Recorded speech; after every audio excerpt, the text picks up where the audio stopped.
যে সরকার এই সংস্কার প্রস্তাবকে পার্লামেন্টকে বাইপাস করে কোর্টের মাধ্যমে সেটেল করে এক ধরনের স্থিতাবস্থা বা এক ধরনের সুবিধা নেওয়ার জন্য চেষ্টা করছেন। আবার সরকারকে মাঝে মাঝে মনে হচ্ছে দ্বিচারিতা করছেন। এই দ্বিচারিতার অংশ হিসেবে গতকালকে তারা প্রস্তাব পাঠিয়েছেন যে ডেপুটি স্পিকারকে বিরোধী দল থেকে দেয়া হবে, নামের প্রস্তাব চেয়েছেন।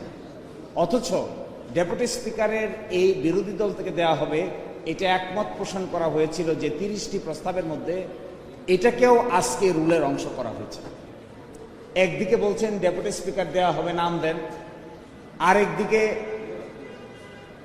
নিজস্ব ইনস্ট্রাকশনে ইনডাইরেক্ট রিট পিটিশন দায়ের করে সংস্কার প্রস্তাবকে আদালতের সাবজেক্ট ম্যাটার বানাচ্ছেন। এটার নাম হলো দ্বিচারিতা।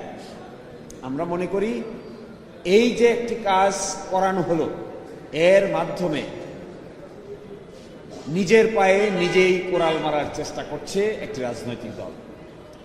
যদি বাংলাদেশে জুলাই সনদ বাস্তবায়ন আদেশ না থাকে, 30টি কনসেনসাসের ভিত্তিতে সংস্কার প্রস্তাব না থাকে, গণভোটের প্রশ্ন অবৈধ হয়, তাহলে শেষ পর্যন্ত থাকবে কি?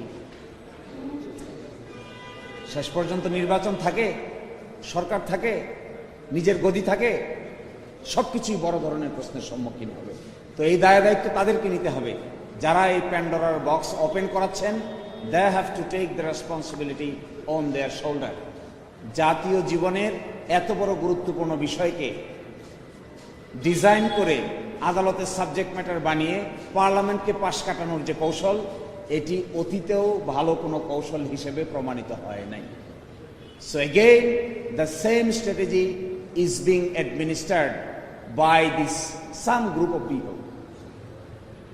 And our reaction is this type of activity is neither possible, neither desirable nor practicable.